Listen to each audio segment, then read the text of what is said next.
बिस्मिल्लाहिर्रहमानिर्रहीम इय्याका नअबुदु व इय्याका नस्तईन। अस्सलाम वालेकुम प्यारे बच्चों, उम्मीद है कि आप खैरियत से होंगे। पूरे जोश के साथ, पूरी लगन के साथ और पूरी ही ईमानदारी के साथ काम करेंगे। मैं हूं M Qadir, welcome to my channel. अच्छा प्यारे बच्चों, आज हम न्यू 10th मैथ की एक्सरसाइज 3.3 कर रहे हैं और 3.3 का जो फर्स्ट क्वेश्चन है वो है which of the following are conformable for multiple for addition and subtraction. ठीक है, यानी यहाँ पे कुछ मैट्रिसेस दिए गए हैं, कालेब दिए गए हैं और वो कह रहे हैं कि कौन कौन से जो मैट्रिसेस हैं वो ऐड एक दूसरे में ऐड हो सकते हैं या एक दूसरे से सब्ट्रैक्ट हो सकते हैं, मतलब माइनस हो सकते हैं। ठीक है, तो यह मैट्रिसेस में ऐसे है कि एडिशन और सब्ट्रैक्शन के लिए एक ही असूल है। वो कौन सा असूल है?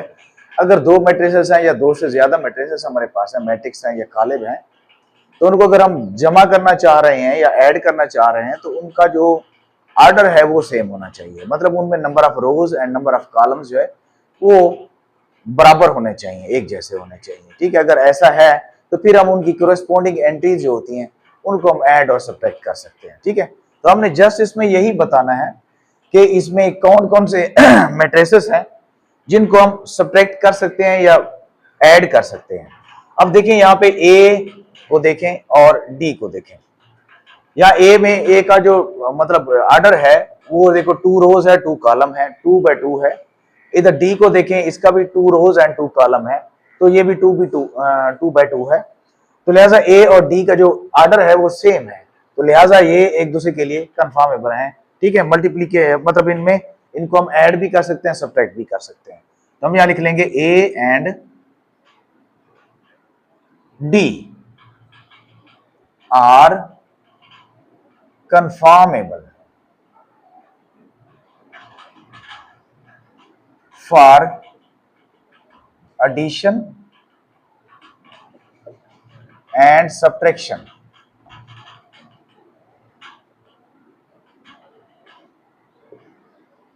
subtraction ठीक है, because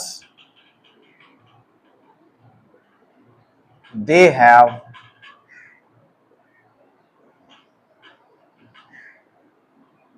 यूं कर लें, because their orders are same, मतलब 2 बाय 2। ठीक है, इस तरह हो गया। ए और डी का जैसे मतलब ऑर्डर सेम है, इनको सब्ट्रैक्ट भी कर सकते हैं, ऐड भी कर सकते हैं। इस तरह बी को देखें और बी को, जी को और एम को। इसमें देखो 2 बाय 1 है, इसमें देखो 2 रोज एंड 1 कॉलम 2 बाय 1 है, इसमें देखो 2 रोज और 1 कॉलम 2 बाय 1 है। तो लिहाजा हम यहां पे लिख लेंगे B and G, B G यूं कर लेते हैं, B G and M have same order. ठीक है, जैसे मिसाल 1 बाय 2, बल्कि 2 by 1, sorry 2 by 1। So they are conformable for addition and subtraction।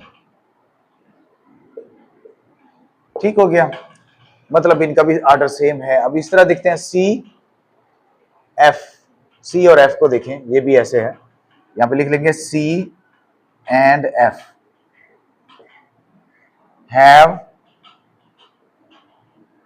Same order, orders. ठीक है, इनका ऑर्डर क्या है? 1 बाय 2 है। So they are conformable for addition and subtraction।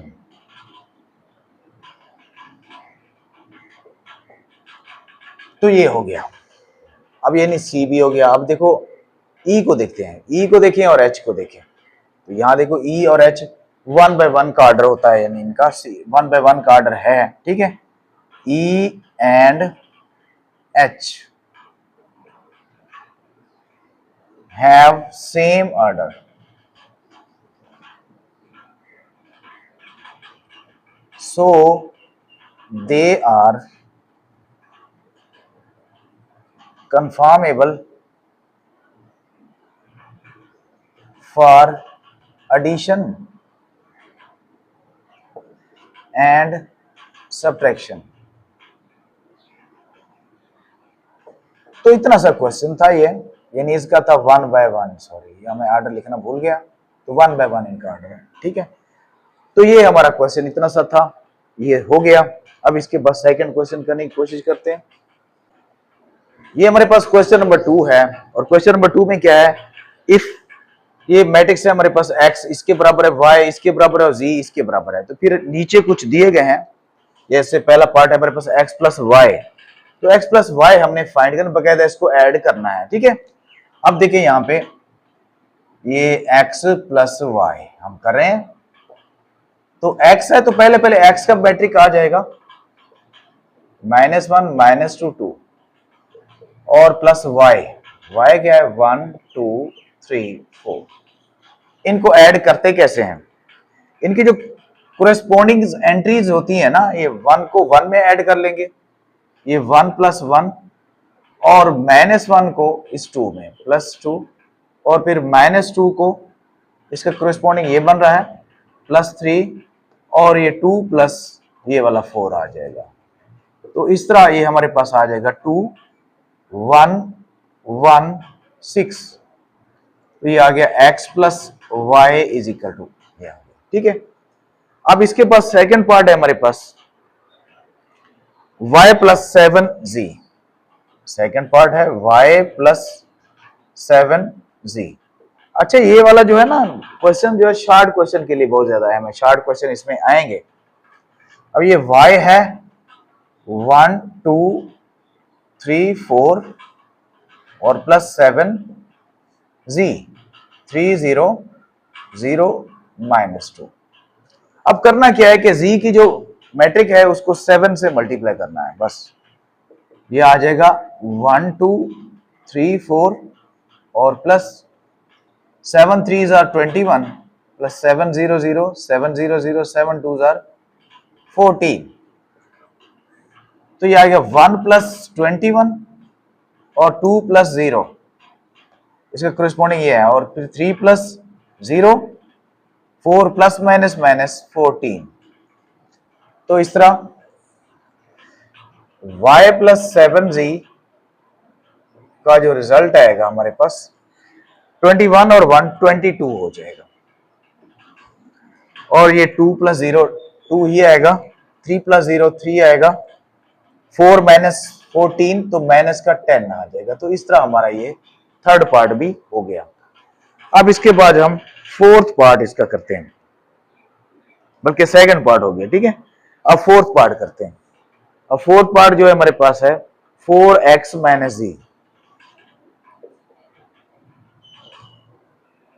हाँ बल्कि सॉरी इसका थर्ड पार्ट हम कर रहे हैं, थर्ड पार्ट कर रहे हैं, 4x माइनस z कर रहे हैं, 4x माइनस z। हाँ जी, 4x की वैल्यू 1 -1 -2 2 प्लस z है 3 0 0 -2। तो ये 4 की मतलब x की जो मैट्रिक है उसको 4 से मल्टीप्लाई कर लेंगे, ये 4 1s are 4 -4 4 2s are 8 -8 हो गया, 4 2s are 8 ये आ गया, 3 0 0 -2। After multiplying with 4 to the x matric, ठीक है, हम इसको क्या कर लेंगे, ऐड कर लेंगे।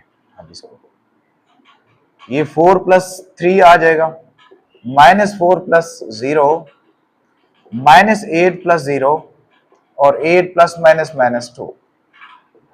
तो इसी तरह ये 7 -4 -8 और 6 ये आ गया हमारे पास, यानी 4 x माइनस जी का रिजल्ट हमारे पास आ गया। ठीक है, तो ये था हमारे पास थर्ड पार्ट। अब फोर्थ पार्ट इसका करके देखते हैं।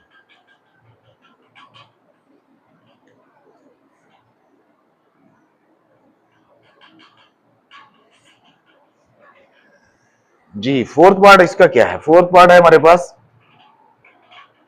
x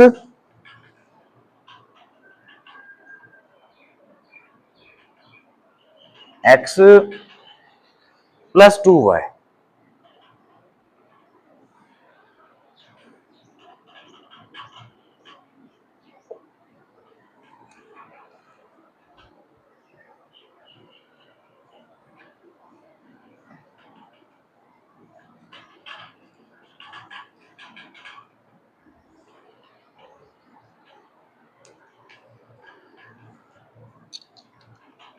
ये x plus 2y plus 3z। तो x आ गया हमारे पास, पहले पहले x कर लेंगे। ठीक है,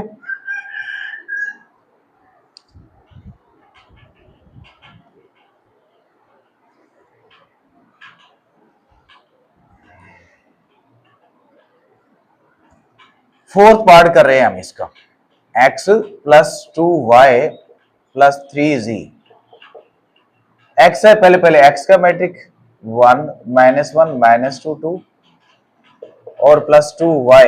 y है 1 2 3 4 प्लस 3z और z है 3 0 0 माइनस 2।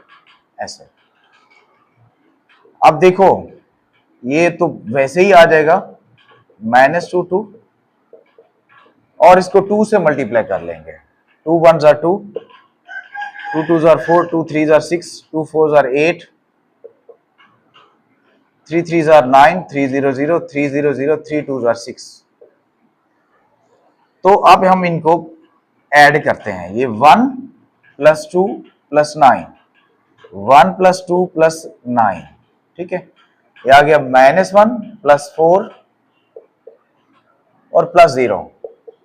ये आ गया। अब ये माइनस 2 प्लस 6 और प्लस 0 जी, फिर 2 प्लस 8 और प्लस माइनस माइनस 6। ऐसे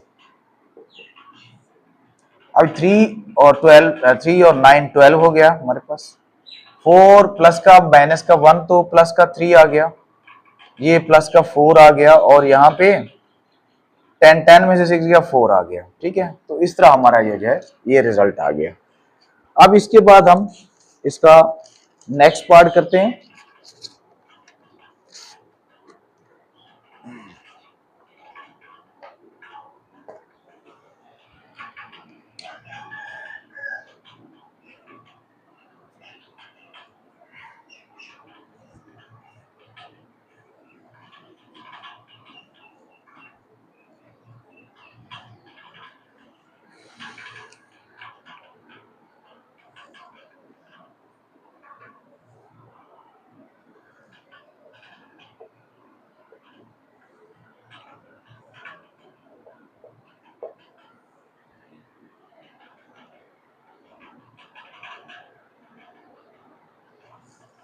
जी, तो ये हमारे पास है x minus 4y plus z।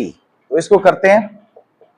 ये x का मैट्रिक आ जाएगा 1 माइनस 1 माइनस 2 2 और माइनस 4y 1 2 3 4। ठीक है, और प्लस z है 3 0 0 माइनस 2। जी, तो पहले पहले जिनको मल्टीप्लाई करना है जिससे वो पहले कर लेते हैं। देखो, जी जो y का मैट्रिक है उसको 4 से मल्टीप्लाई करना है। 1 माइनस 1 माइनस 2 2। ठीक है, प्लस सॉरी माइनस। अब ये 4 को इन सबसे मल्टीप्लाई कर रहे हैं। 4 1 जार 4 और 4 2 जार 8, 4 3 जार 12 और 4 4 जार 16। अच्छा, कुछ बच्चे ऐसे करते हैं कि यहाँ माइनस है ना, तो ये माइनस से भी साथ मल्टीप्लाई कर देते हैं, लेकिन ऐसा नहीं है क्योंकि माइनस तो यहाँ पहले मौजूद है, सिर्फ हम 4 से मल्टीप्लाई कर रहे हैं। माइनस यहाँ मौजूद है, अभी हम उसको एक्टिव नहीं किया, मतलब उसे मल्टीप्लाई नहीं कर रहे हैं। ठीक है, और ये प्लस 3 0 0 माइनस 2।